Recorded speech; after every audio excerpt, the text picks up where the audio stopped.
I think hockey in general really attracted me to play, but what kept me in the net was having that reward of stopping the puck.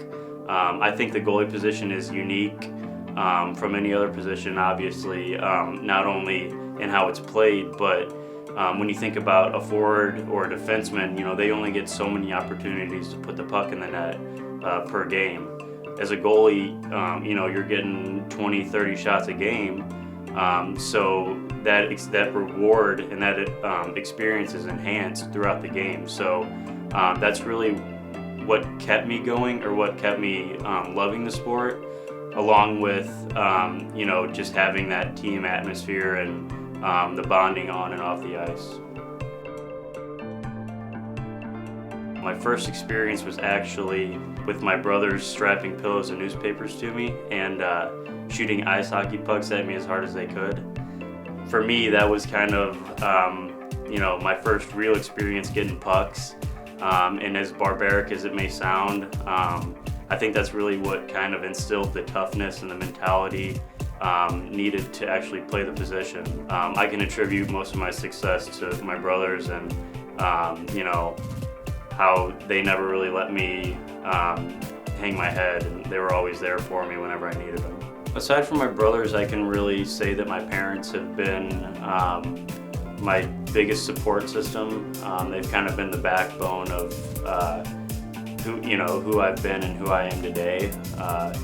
They raised 4 boys in the sport of hockey, and they weren't well off by any means. So, they've really guided me into the right direction, and I can say that without them, I definitely wouldn't be where I am today.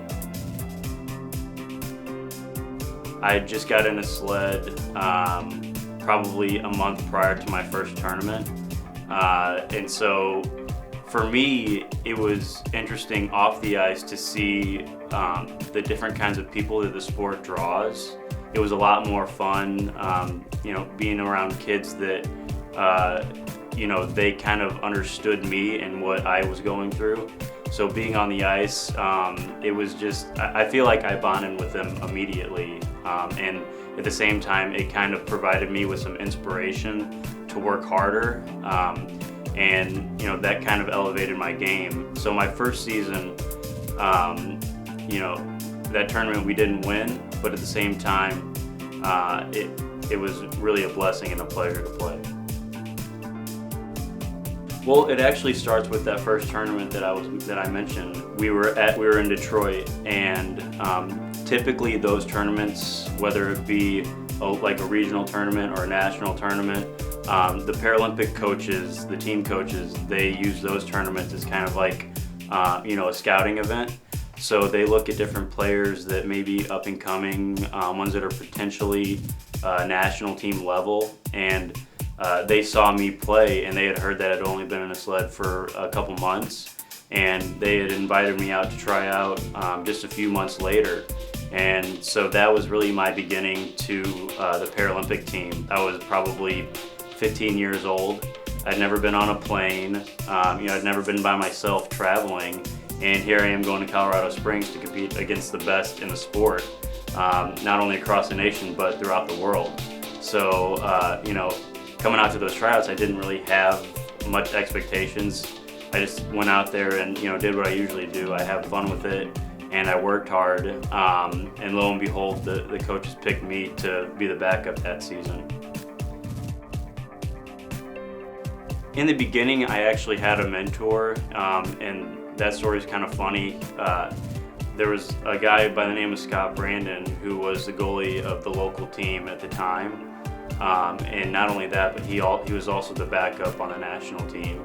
And so for that first season, he was the one that had kind of guided me throughout the position, taught me the basics, made sure that I was comfortable in a sled, and then me and him traveled to Colorado Springs for the tryouts together, and we competed against each other, and unfortunately for him, I took his spot, but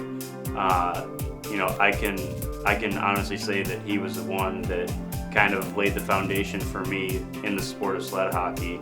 But now it's really just me out there on the ice. as far as goaltending is concerned.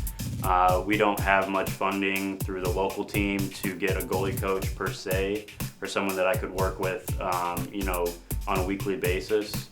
So at this point, it is kind of self-taught. It's working with what I'm comfortable with, what works, what doesn't work. While we're always open to, or I'm always open to having someone that's, that has a second perspective, an outside perspective that'll help me. At this point, it's kind of unrealistic because obviously, resources like that come with a price. So at this point, it is usually just me working by myself. The best experience of my life was during the Vancouver games. It was a gold medal game in the second period with a few minutes left, and we were up 1-0. The Japanese captain had a breakaway on me. Our captain, Andy Yohe, was trailing, and he decided to wrap him up and pull him down on that breakaway. And with that, a penalty shot ensues. So I was a little disappointed that he had wrapped him up, but then I thought, about how hard my team had worked for me throughout the whole tournament. We hadn't let up a goal at that point, and probably just a handful of shots for each game.